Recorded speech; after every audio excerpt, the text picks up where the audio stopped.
Okay, so this is the second article I wrote that I didn't release to Facebook because I felt it was too inflammatory and I didn't want Facebook to own the rights to it. I don't even know if I ought to pixelate my face before I say these things. I don't know because Saudis do watch my channel and I don't want to offend. I don't want the Jews to sue me. I don't want a Muslim cleric to issue a fatwa against me. But I do have opinions and I do want to share them with the whole world. So I also want to educate the whole world on history because these stories I tell and these analyses I render might appear to be my own individual fanciful tale, but my understanding of world history is actually far vaster than most people in the world. So I think that we, as an international community, need to all come to the table and agree that Eugene McInnes, the American, know more than almost everybody in the world. So please accept my arguments in this upcoming article, because it is too controversial enough for me to share it with my traditional community of sharing information. Muslims and Judeo-Christians also differ on the role of David. David is viewed as constitutionally incorruptible by Islam, which upholds the tenet that each prophet's uniformly and exhaustively benevolent, and also asserts that not but the finest rectitude of character on behalf of these prophets. So Jesus was not executed the way a thief was. Muslims refuse to believe that the prophet Isa, or the Christian Jesus, died on a cross. It's offensive to Muslims to tell them that Christ died on the cross. What are you looking at? No, Jonathan, don't interrupt me.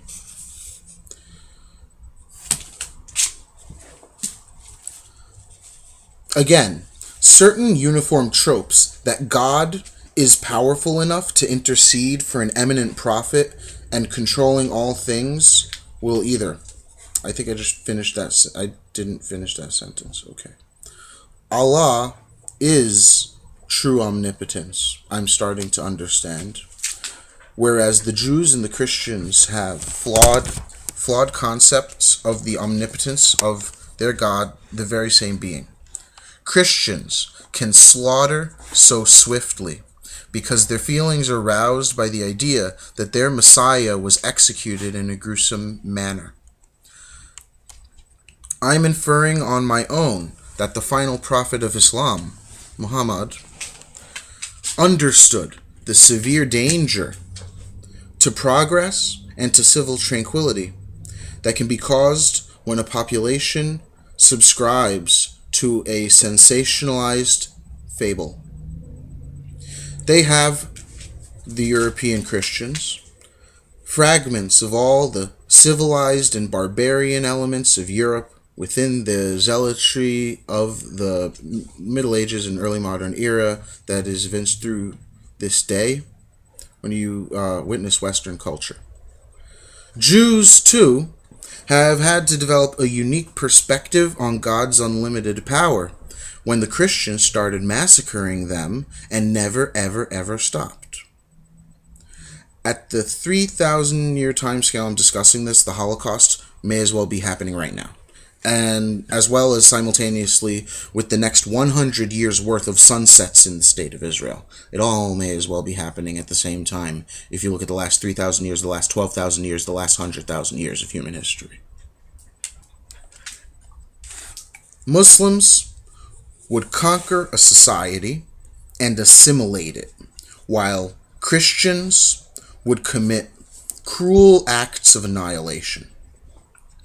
Muslims respected Jews and recognized their talents and incorporated them into the civil polity. Christians, instead, to have erratically persecuted the Jews ever since Christianity became the dominant European faith and has developed more sophisticated methods of repressing the Jews as their civilization advanced. Christians have had violent tendencies toward Jews that show up on their way to the Crusades, First, with many towns and villages had their Jewish population selected and then burned or stabbed, with the communities in the vicinity finding out admirably quickly, but knowing that their fate would be similar. The Catholic Church mismanaged the armed masses, hungry to kill non-Christians, and basically figured that the smartest thing to do would be to shepherd the Jews all into one place and make one final strategic plea to the armed, illiterate, uncircumcised mob. The Christians just tried to have a stabbing rampage, but the Jews, armed as well, used their weapons to kill their children and then kill each other for dignity reasons. We saw the Christian tendency evinced again during the Black Death, when Jews were scapegoated for the spread of the disease, especially since it didn't mar their fertility, nor their prosperity, nor their cleverest, most prosperous class to a proportional effect as it affected the whatever national, local, ethnic, Gentile community that the Jews interacted with. And I'm mostly speaking of Western Europe now in the Middle Ages. Many were mercantilists. Many Jews were mercantilists, and Jews held superior practices of cleanliness to Gentiles for what seems like a big fat swath of history. Gentiles during the era of the Black Death lost fertility, lost productivity, and they lost their elites. All the languages of Europe changed when the nobilities died out and the lower classes had to rise to assume higher stations in society. So it's kind of like how white flight isn't just white people moving out of an area. The old whites have to die without going anywhere.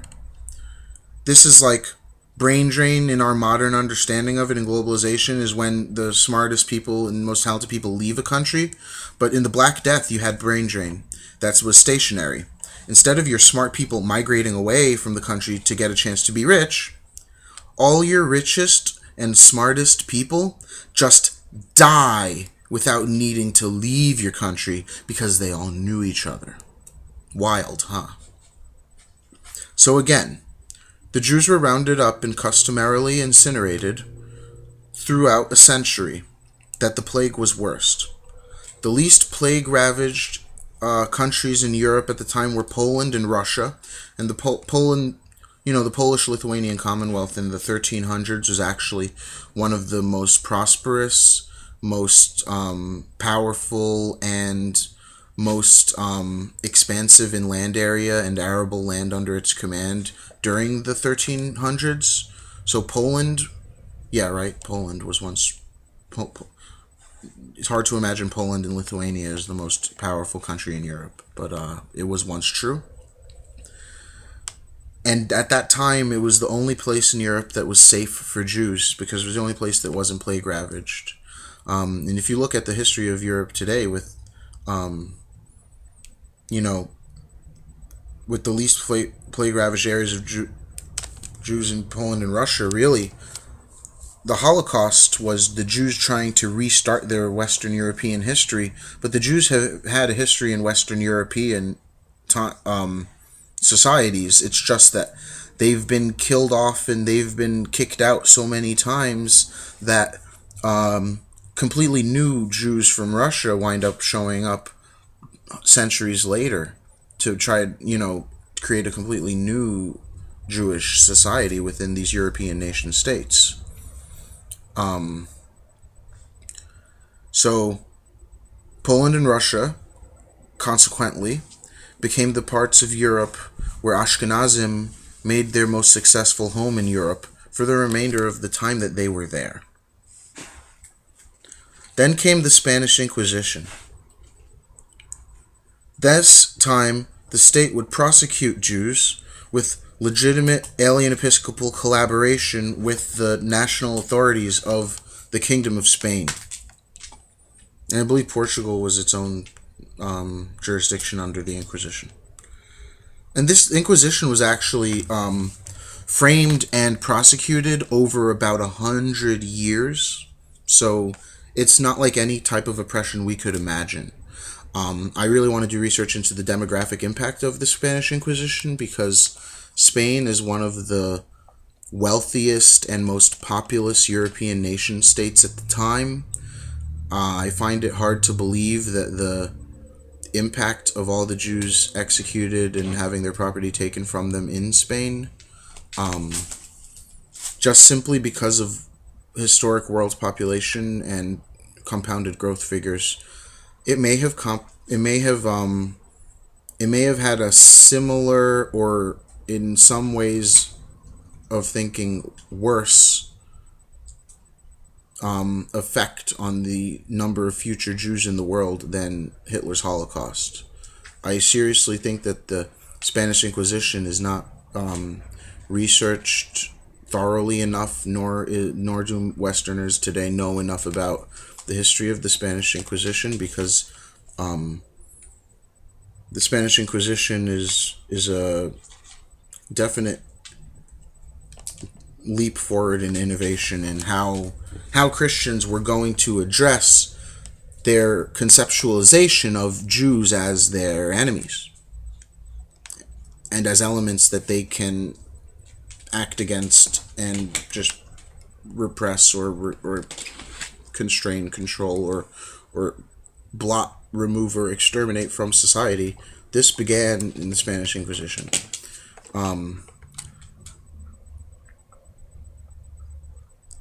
I see it that maybe the Vatican was a metropole, and who knows if the Holy Roman Empire was running Spain like a client state, covertly driving the persecutions and prosecutions of Jews for the seizure of their property, which would surely go to Rome's coffers. Since the very beginning of these Christian persecutions, looting the more virtuous and prosperous Jew was always a vicious and increasingly sophisticated part of this cycle. This time, instead of a radicalized lynch mob, a civil official would read charges in an organized way for actual crimes established against the accused. Now, of course, these crimes were often witchcraft or Judaizing or conspiring to be a Judaizer or practicing Judaism in secret, which might be distinct from being a Judaizer. I don't know. But I mean, the crimes that people were accused of and tortured for, by today's standards, we would consider ridiculous: witchcraft and heresy. Like slander and libel.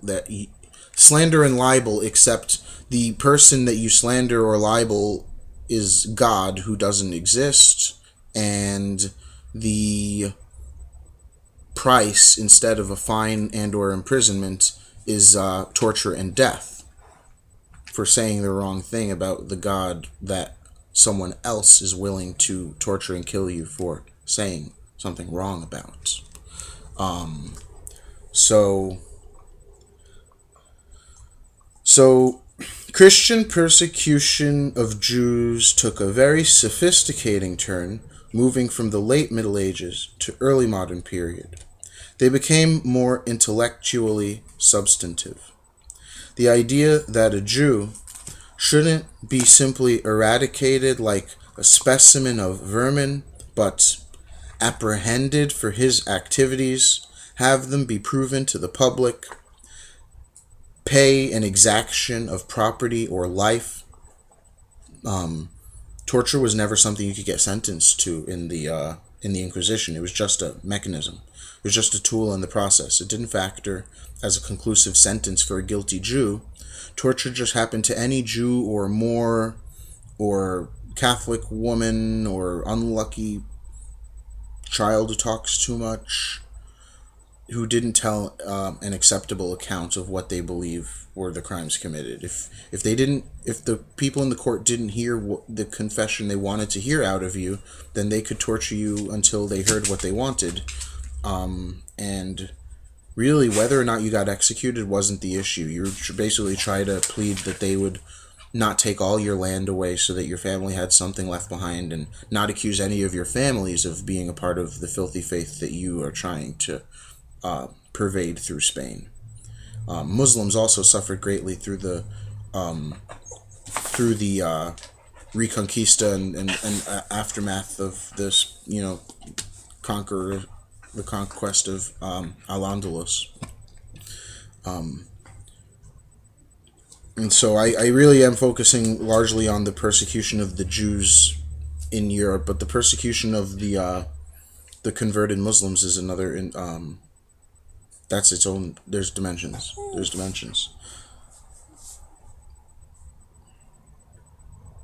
Okay. And have the public be educated upon this exaction and this proving that the Jew is not a positive influence, all these things. Have the public be educated upon this and included in it. Catholic nation states thus carry through history a powerful dynamo of intellectual anti-Semitic reactionarianism. Nazi Germany was simply another iteration in the sequence. More refined intellectual ideas of regulating civil rights of Jews, unprecedentedly superior industrial technology of war and peace, mechanisms for plundering Jewish wealth and reinvesting it that were so innovative and intricate that after World War II they were still succeeding in how all the Jew gold was reinvested, all the gold from all these honest Jewish people who perished in the Holocaust because of the crimes of the Nazi state. Well, Switzerland prospered fortuitously from all of the Jewish gold that was stolen from their brothers and sisters and mothers and fathers, aunts and uncles. And get this fucking shit.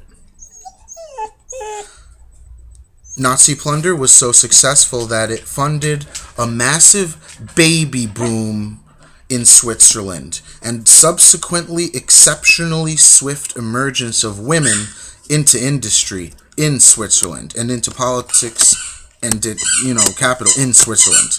A country, Switzerland. Switzerland had fewer females of all ages. Switzerland had fewer females of all ages in the whole nation in 1939 as there were destined to be male German Wehrmacht casualties by the collapse of the Final Reich. So 10 million Swiss women didn't get raped. 10 million Swiss women didn't get raped by Russian soldiers after the war. That was in Germany. Swiss women, during the same time as 10 million Swiss women were nursing more children than they needed to have and agitating for equal pay and civil rights in Swiss society, which has always been very democratic, participatory, and a bit Spartan militaristic because, Swiss people all have fucking assault rifles in their houses given to them by the government, and they don't make any decisions until they do a town hall meeting. Switzerland has a population the size of Hong Kong or New York City. Switzerland has 1 million people smaller than New York City, and it's a mountain republic. It's a mountain republic that Hitler really wanted. Hitler actually didn't like the Swiss. Hitler wanted to crush the Swiss. I didn't know that Hitler wanted to crush the Swiss. I thought they were homeboys. But it's because the Swiss had a great general, and the Swiss people were the most well-trained, heavily armed civilian soldier force. The Nazis knew that they couldn't climb the Alps to fight their brothers. So at the same time as Swiss women are raising the biggest families they've ever raised in modern history and also becoming the most equal females in Western society, East German women, 10 million of whom had been raped by Russian soldiers at least, were queuing up for abortions en masse from the communist authorities. So, really, the only winner of World War II was Switzerland.